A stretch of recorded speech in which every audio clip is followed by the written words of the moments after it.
जय जगन्नाथ। आशा करछि आपण माने बहुत भल थे। मु बहुत भल अच्छी। स्मिता ओडिया ब्लॉग चैनल को आपण मानक स्वागत करुच्ची। आज आम बनइबा सुजी उपमा।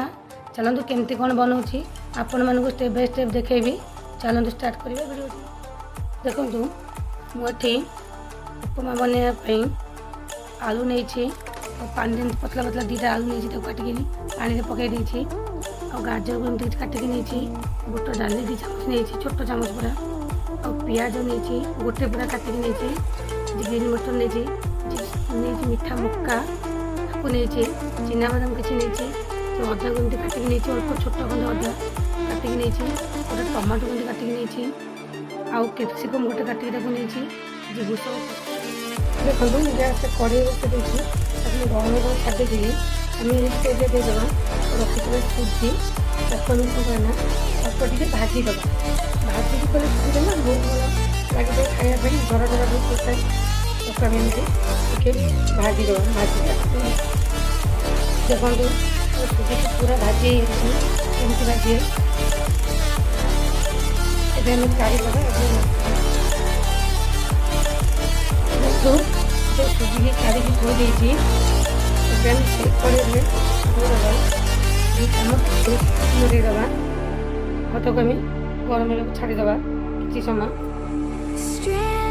तेल गरम होदेवा रखा गोटा जीरा देदेवा देदेवा गोटा पिज रखी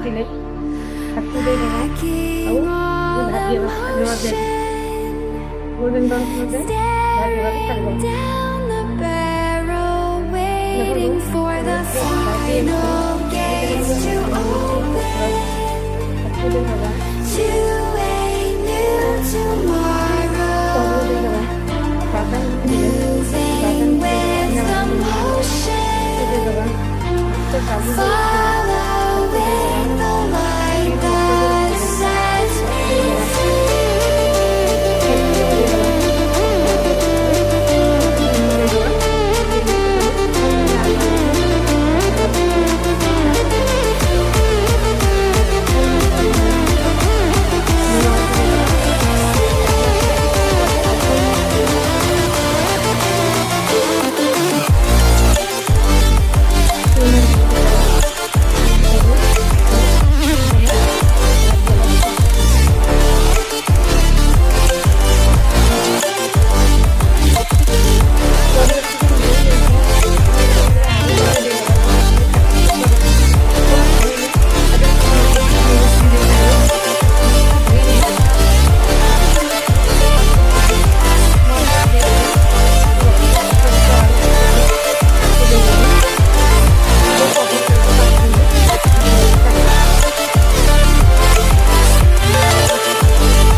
लुण हल्दी लंका गुंड कला गुंड रखी भल बाटे गोलेदे देखो परिवार मत मोड़ी जाइए स्टेज देदेवा पतला पतला काटिक रखिले आलू ताकू देखिए 5 मिनट घोड़े सीझापी परिवार देखो मोड़े पूरा परिवार भाजी आम स्टेज देदेवा गैस फ्लेम को हाई करदे अल्प पानी देवे देखिए पूरा अल्प पानी देवे वो देखिए टे पानी फुटापी छाड़ीदे अल्प टे फुटापी छाड़ीदे पानी टाक देखो पानी पूरा फुटी जाइए आम यही स्टेज देदेवा मैगी मसला और पैकेट अच्छी देदेवा बहुत टेस्ट लगे उपमा ताको देदेवा देकी आगे गोलेदे आम रखी भजा सुजी की आदि आड करदे गोलेदे गोले देखिए आम कवर कर सीझापी छाड़ीद देखो भल पूरा गोल नहीं आम लो फ्लेम रे कवर करके 5 मिनिट सिझिया पे छाड़ीदेव।